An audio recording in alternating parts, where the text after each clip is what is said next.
Good morning student. Service connection chapter तो आपका हो गया है, उससे मैंने कुछ इम्पोर्टेंट एमसीक्यू ले आए हैं जो कि आपके एग्ज़ाम के लिए बहुत इम्पोर्टेंट हैं। आज हम करीब 14-15 एमसीक्यू आपको कराएंगे सर्विस कनेक्शन के रिगार्डिंग। आइए शुरुआत करते हैं। क्वेश्चन नंबर 1 दिया है, in service connection supply line is connected to. इसके कहने का तात्पर्य क्या दिया है कि सेवा संयोजन में सप्लाई लाइन जोड़ी जाती है। सप्लाई लाइन जोड़ी जाती है। जब आपने सर्विस कनेक्शन का अपना पूरा चैप्टर कंप्लीट किया है तो ये आपको आइडिया हो जाना चाहिए कि जब हम सर्विस कनेक्शन बाहर से लाते हैं, वो चाहे ओवरहेड टाइप हो चाहे अंडरग्राउंड टाइप का हो, जब कंज्यूमर के घर में हम उसको ले आते हैं तो उसको कहाँ जोड़ते हैं। ये दे रखा है main switch, distribution board, fuse board, none of these. जो सर्विस कनेक्शन जो सप्लाई ले आकर कंज्यूमर को हम देते हैं तो उसके किस बोर्ड में कनेक्ट करते हैं, मेन स्विच बोर्ड में कि डिस्ट्रीब्यूशन बोर्ड में कि फ्यूज बोर्ड में। तो यहाँ पर हमारा आंसर जो है एक्चुअल में डी होगा, नन ऑफ दीज। क्योंकि सर्विस कनेक्शन जो हम देते हैं उसको सबसे पहले हम मीटर बोर्ड में देते हैं, यानी एनर्जी मीटर में देते हैं। और ऑप्शन यहाँ एनर्जी मीटर नहीं दे रखा है, इसलिए यहाँ ऑप्शन हमारा सही है, none of these. Second question पर बात करते हैं, Which type of service connection we use line insulator। कहने का मतलब किस प्रकार के सेवा संयोजन में लाइन इंसुलेटर का प्रयोग किया जाता है। किस प्रकार के सेवा संयोजन में लाइन इंसुलेटर का प्रयोग किया जाता है ये आपको यहाँ पर बताना है। जैसे overhead cable type, underground cable type, I rack bolt type, all of these. तो सबसे पहले आप ध्यान देंगे कि ओवरहेड केबल टाइप का जब सर्विस कनेक्शन करते हैं हम लोग, तो डायरेक्ट जो बाहर पोल लगा रहता है, पोल से हम केबल को कनेक्ट करते हैं। वो अलग बात है कि वहाँ पर हम केबल के साथ जो फेज वायर है उसके साथ एरियल फ्यूज लगाते हैं, लेकिन हम वहाँ पर लाइन इंसुलेटर नहीं लगाते, इसलिए ऑप्शन ए तो गलत है। ऑप्शन 2 की बात करते हैं, ओवरहेड केबल टाइप है तब भी गलत है। अंडरग्राउंड केबल टाइप में भी हमें लाइन इंसुलेटर की आवश्यकता नहीं पड़ती। तो बचता है I rack bolt type. I rack bolt type service connection में हमें लाइन इंसुलेटर की ज़रूरत पड़ती है। लाइन इंसुलेटर जनरली 3 प्रकार के हम लोग यूज़ करते हैं।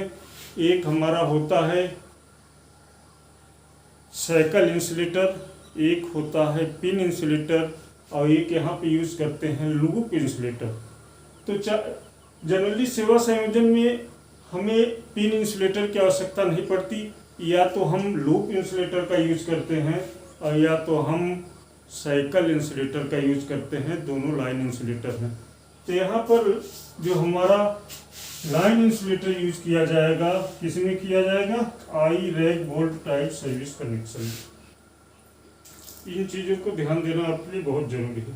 नेक्स्ट क्वेश्चन पे चलते हैं, roof pole is known as. Roof pole is known as vertical bracket, horizontal bracket, stay set, none of these. तो इसके कहने का तात्पर्य है कि रूफ एक्चुअली हम उसको छत कह सकते हैं, माने छत का जो पोल होता है वो हम किसे कहेंगे यहाँ पर रिगार्डिंग सर्विस कनेक्शन। यहाँ पर है रूफ पोल, यानी छत का जो खंभा है, किसे कहते हैं, वर्टिकल ब्रैकेट को, हॉरिजॉन्टल ब्रैकेट को, स्टे सेट को, या नन ऑफ दीज। तो छत का जो पोल कहलाता है हमारा, ये आपको याद रखने की बात है, वर्टिकल ब्रैकेट को कहते हैं। नेक्स्ट क्वेश्चन में आते हैं, इसी क्वेश्चन से संबंधित क्वेश्चन नंबर 4 में, height of roof pole is 1 metre, 2 metre, 3 metre, 11 metre. अब यहाँ पर ध्यान देने की बात यह है कि जब वर्टिकल ब्रैकेट टाइप या horizontal bracket type service connection में आपको करा रहा था उस समय मैंने आपको बताया था कि ब्रैकेट का जो पूरा लेंथ है वो 3 से 4 मीटर लिया जाता है, वो चाहे वर्टिकल ब्रैकेट हो और चाहे हॉरिजॉन्टल ब्रैकेट हो। तो यहाँ पर ऑप्शन में 3 से 4 तो नहीं दिया है, लेकिन 3 मीटर दे रखा है। तो यहाँ पर हम करेक्ट किसको मानेंगे? 3 मीटर को, यानी ऑप्शन नंबर सी। अगर यहाँ 4 मीटर भी दे दिया होता तो निश्चित रूप से ऑप्शन में कहीं न कहीं लिखता बोथ ए एंड बी, माने हम 3 मीटर भी ले सकते हैं और 4 मीटर भी ले सकते हैं।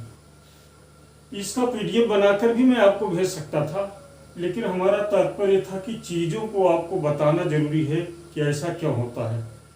चलिए नेक्स्ट 5वें क्वेश्चन में आते हैं। Which type of service connection can be given to single storey building? किस प्रकार का सेवा संयोजन एक मंजिला भवन के लिए दिया जा सकता है? ये आपको बता चुका हूँ। दिया है horizontal bracket type, vertical bracket type, I rack bolt type, all of these. सीधा ऑप्शन है कि एक मंजिला भवनों के लिए हम vertical bracket type service connection देते हैं। अगर दूसरा और किसी सर्विस कनेक्शन का हम प्रयोग कर सकते हैं सिंगल स्टोरी बिल्डिंग के लिए, तो है GI pipe type service connection. यहाँ जीआई पाइप टाइप दे नहीं रखा है, तो हमारा ऑप्शन नंबर बी करेक्ट है, vertical bracket type service connection. चलिए क्वेश्चन नंबर 6 की ओर चलते हैं। Underground cable type service connection used for, मतलब underground cable type service connection का प्रयोग किया जाता है कहाँ पर? 25 किलोवाट सप्लाई हो या उससे ऊपर हो, 40 किलोवाट सप्लाई हो या उससे ऊपर हो, 50 किलोवाट सप्लाई हो या उससे ऊपर हो, 100 किलोवाट सप्लाई हो या उससे ऊपर हो। तो मैंने आपको पहले ही बताया है कि 25 किलोवाट या 25 किलोवाट से अधिक वाले सप्लाई के लिए, अधिक लोड के लिए हम यूज करते हैं अंडरग्राउंड सर्विस कनेक्शन। यहाँ पर ऑप्शन अगर यहाँ पे एबव लिख देता तो और अच्छा बनता। आप उसको अपने नोटबुक में लिखते समय लिख लीजिएगा, above 25 kilowatt, above 40 kilowatt, above 50 kilowatt, above 100 kilowatt, ऐसा आप लिख सकते हैं। यहाँ ऑप्शन नंबर ए करेक्ट है। नेक्स्ट 7वें क्वेश्चन में आते हैं। Height of energy meter from ground is 1.5 metre, 2.5 metre, 3 metre, 1 metre. कहने का मतलब यह है कि जो मीटर बोर्ड होता है, जो एनर्जी मीटर जिसमें लगा रहता है, उसका फर्श से जो ऊंचाई होती है वो कितनी होती है? ऑप्शन ए करेक्ट है, 1.5 मीटर। नेक्स्ट क्वेश्चन में आते हैं। अंडरग्राउंड सर्विस कनेक्शन में केबल को ले जाने के लिए किस प्रकार के पाइप का प्रयोग किया जाता है? GI pipe, PVC pipe, PCC pipe, RCC pipe. सीधी सी बात है, आरसीसी पीसीसी का यहाँ यूज ही नहीं हो सकता, सिर्फ यूज हो सकता है जीआई पाइप का, पीवीसी का। लेकिन पीवीसी पाइप का यूज भी अंडरग्राउंड केबल कनेक्शन में नहीं करते, यहाँ पर हम करते हैं जीआई पाइप का। जीआई पाइप का इसलिए यूज करते हैं क्योंकि मिट्टी के अंदर इसे रहना है और इसका मैकेनिकल स्ट्रेंथ पीवीसी पाइप से बहुत ज़्यादा होता है, इसलिए यहाँ पर हम जीआई पाइप का यूज करेंगे। नेक्स्ट क्वेश्चन में आते हैं। GI pipe type service connection में जीआई पाइप की लंबाई होती है। अब GI pipe type service connection आपने देखा होगा कि कंज्यूमर का जो घर होता है, घर से यहाँ से हम पाइप ले जाते हैं, इस तरह से पाइप ले आकर यहाँ पर इसे मोड़ते हैं। इसी पाइप का पूछ रहा है कि GI pipe type service connection में जीआई पाइप की लंबाई कितनी होती है? 1.5 मीटर, 7.5 मीटर, 10.5 मीटर, 6 मीटर। इसको मैंने पहले ही आपको बताया था कि करीब करीब 5 मीटर ये होता है और जो मुड़ा हुआ भाग होता है 2.5 मीटर होता है, तो दोनों मिलकर 7.5 मीटर होते हैं। ये आपको याद रखना जरूरी है। यहाँ ऑप्शन नंबर बी करेक्ट है। नेक्स्ट 10वें क्वेश्चन में आते हैं, सिंगल फेज सेवा संयोजन के लिए किस केबल का प्रयोग किया जाता है। अगर सिंगल फेज सप्लाई देनी है तो किस केबल का प्रयोग करेंगे, single core, 2 core, 3 core, 4 core. तो जब सिंगल फेज सेवा संयोजन है उसके लिए हमें एक फेज चाहिए होता है, एक न्यूट्रल चाहिए होता है। तो यहाँ पर केबल का प्रयोग कौन सा करेंगे, 2 कोर केबल का। तो ऑप्शन नंबर बी यहाँ पर हमारा करेक्ट है। नेक्स्ट क्वेश्चन में आते हैं, हॉरिजॉन्टल ब्रैकेट का आकार होता है T shape, L shape, I shape, D shape. Horizontal bracket type जो सर्विस कनेक्शन होता है उसका आकार जनरली किस प्रकार का होता है। अगर आपने सर्विस कनेक्शन ठीक से पढ़ लिया है और अपने नोटबुक में लिख लिया है तो निश्चित रूप से याद होगा। आप देखते हैं जो horizontal bracket type service connection होता है इस तरह से होता है। यहाँ पर हमारे जो है लाइन कंडक्टर आते हैं R, Y, B and N E. ये हमारा ब्रैकेट है एक्चुअल, ये हमारा ब्रैकेट है। ये ब्रैकेट हमारा टी शेप में है तो यहाँ ऑप्शन नंबर ए करेक्ट होगा, टी शेप। नेक्स्ट क्वेश्चन में आते हैं, एरियल फ्यूज का प्रयोग होता है हॉरिजॉन्टल ब्रैकेट टाइप एससी में service connection, vertical bracket type SC, GI pipe type SC, all of these. Actual aerial fuse जितने फेज वायर रहते हैं सब में लगाए जाते हैं कनेक्शन में, चाहे जिस टाइप का हो, चाहे अंडरग्राउंड केबल टाइप का भी कनेक्शन हो, चाहे ओवरहेड केबल टाइप का कनेक्शन हो, सब में एरियल फ्यूज लगाया जाता है। तो यहाँ आंसर है हमारा ऑल ऑफ दीज।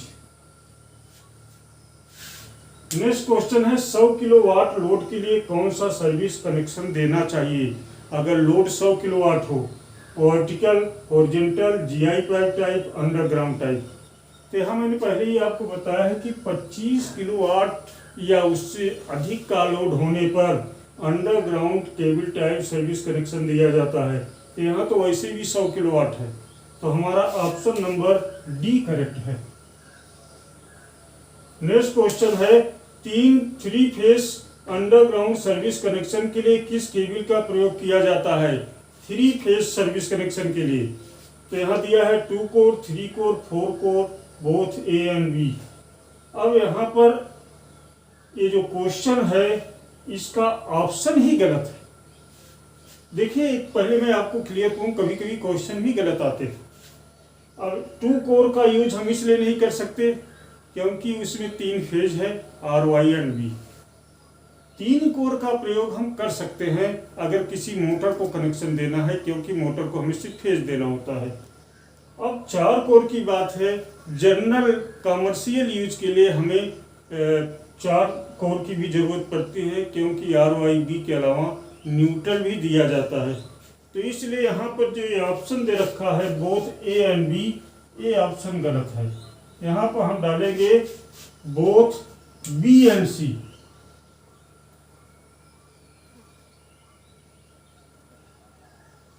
मतलब 3 फेज अंडरग्राउंड सर्विस कनेक्शन के लिए हम 3 कोर और 4 कोर दोनों प्रकार के केबल का प्रयोग कर सकते हैं। तो स्टूडेंट कैसा लगा आज का लेक्चर, कहाँ तक आप इसको समझ पाए। आप मुझे जहाँ भी कोई दिक्कत हो मुझसे पूछ सकते हैं।